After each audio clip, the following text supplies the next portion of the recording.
Hello, awesome readers! Today we're going to be reading "'Twas the Night Before Christmas," written by Clement Moore, illustrated by Clare, Doughty. 'Twas the night before Christmas when all through the house not a creature was stirring, not even a mouse. The stockings were hung by the chimney with care, in the hopes that St. Nicholas soon would be there. The children were nestled all snug in their beds, while visions of sugar plums danced in their heads. And Mamma in her kerchief and I in my cap had just settled our brains for a long winter's nap. When out on the lawn there arose such a clatter, I sprang from the bed to see what was the matter. Away to the window I flew like a flash, tore open the shutters and threw up the sash. The moon on the breast of the new-fallen snow gave lustre of midday to objects below, when what to my wondering eyes should appear but a miniature sleigh and 8 tiny reindeer. The little old driver so lively and quick, I knew in a moment it must be St. Nick. More rapid than eagles his coursers they came, and he whistled and shouted and called them by name.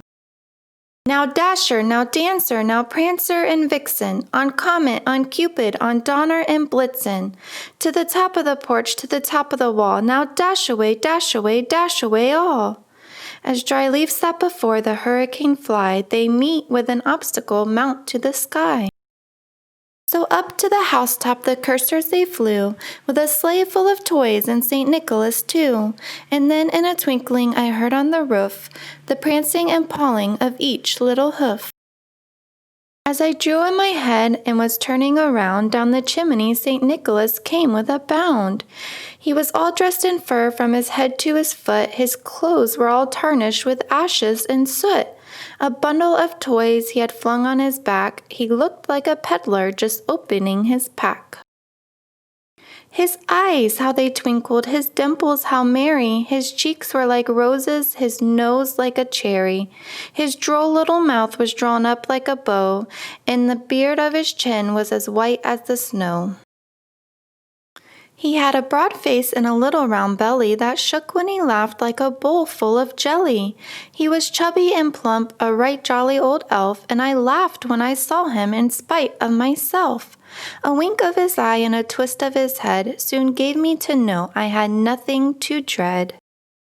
He spoke not a word, but went straight to his work, and filled all the stockings, then turned with a jerk, and laying his finger aside of his nose, and giving a nod up the chimney he rose.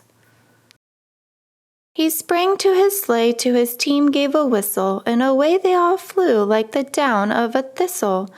But I heard him exclaim, ere he drove out of sight, "Happy Christmas to all, and to all a good night."